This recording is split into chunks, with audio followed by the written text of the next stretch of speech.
Salut les potos, on se retrouve aujourd'hui pour l'épisode 2 de la partie 2 de Blue Lock. Déjà on va commencer par l'opening.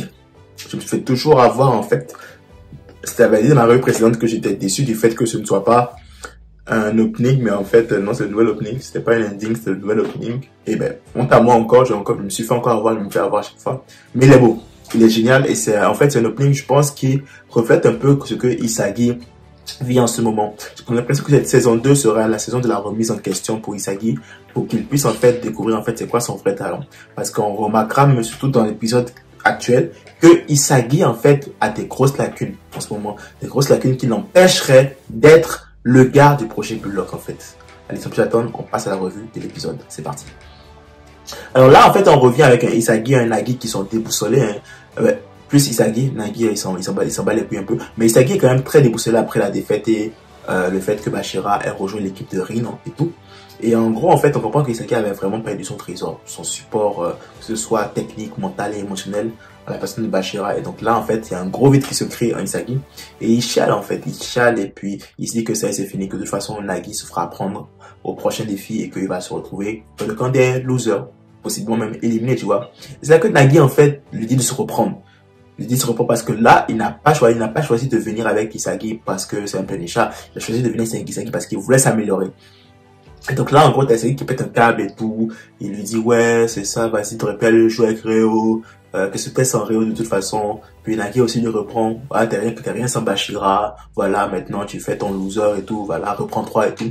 Et cette petite dispute là, en gros, qui montre en fait que, les deux avaient un système en place pour pouvoir, exploiter leur jeu au maximum. Maintenant qu'ils ne l'ont plus, ben justement ils sont un peu déboussolés, ils sont un peu mis en difficulté. Et c'est intéressant de voir que les deux en sont conscients en fait, mais ils cherchent se disputent plutôt que de chercher une solution, quoi, tu vois.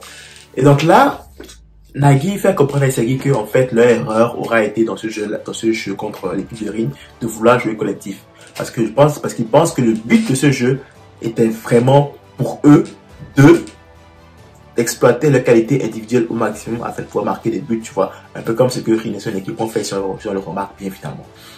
Donc là, du coup, Isagi comprenant ça, bah, il se dit, ok, vas-y, il y a peut-être raison. Donc là, ben, du coup, Isagi et Nagi vont devoir affronter une deuxième équipe pour leur voler un de leurs joueurs et pouvoir retourner dans la catégorie du 3 contre 3. Et c'est là que Barreau arrive, notre cher Barreau. Barreau et Naruya, un des gars de l'équipe en tout cas, qui reviennent. Et du coup, on comprend qu'en fait, Barreau il a mis 4 buts, mais en fait, ils se sont fait battre.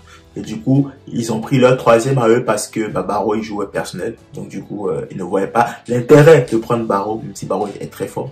Donc là, il y a cette embrouille là qui commence entre Barreau et Nagi, cette guerre d'ego que j'aime bien entre les deux parce que les deux ont un ego surdimensionné. Et en gros, en fait, les deux, c'est des génies.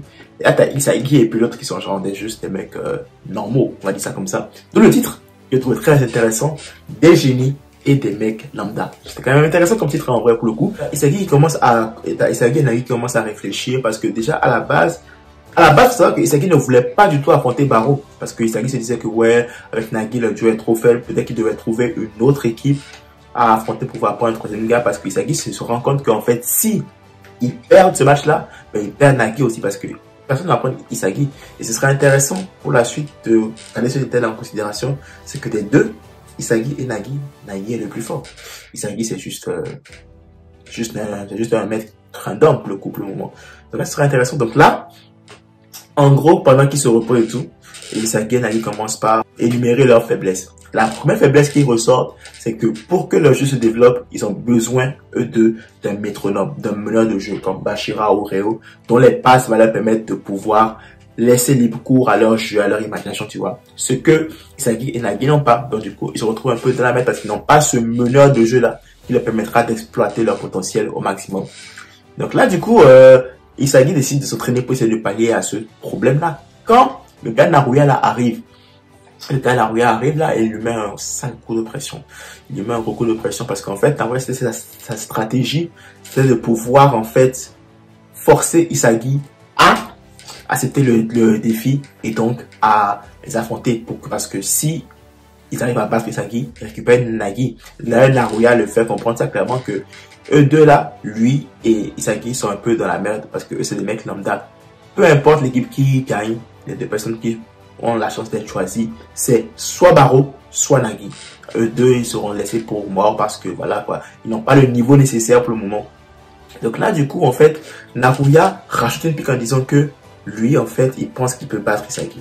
Donc là, ça a chauffé Isagi, et donc Isagi a dit, bon, ok, on s'affronte. Là, on aura droit, en fait, au match 2 contre 2 entre Isagi et Nagi d'une part, versus Baro et Naruya. Je sais même pas si je prononce bien son nom, mais c'est ça.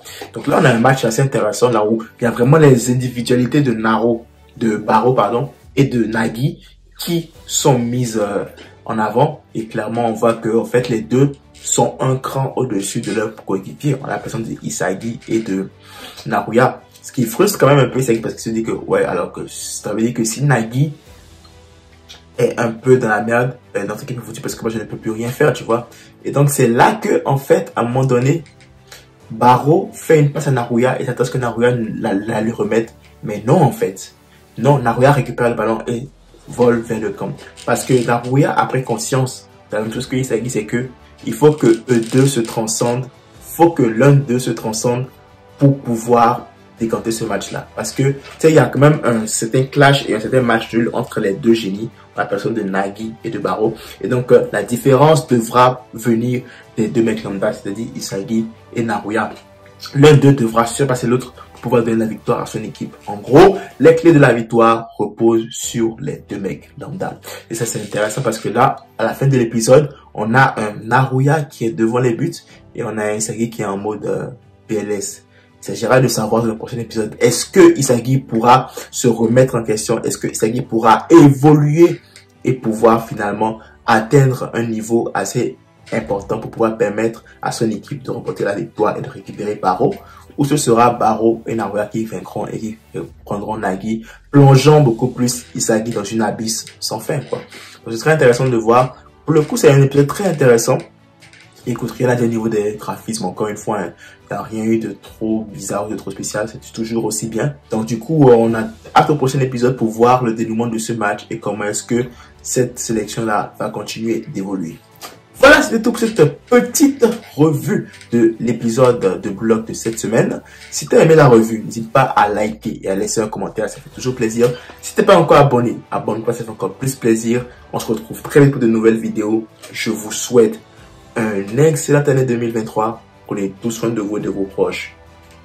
Que la force accompagne.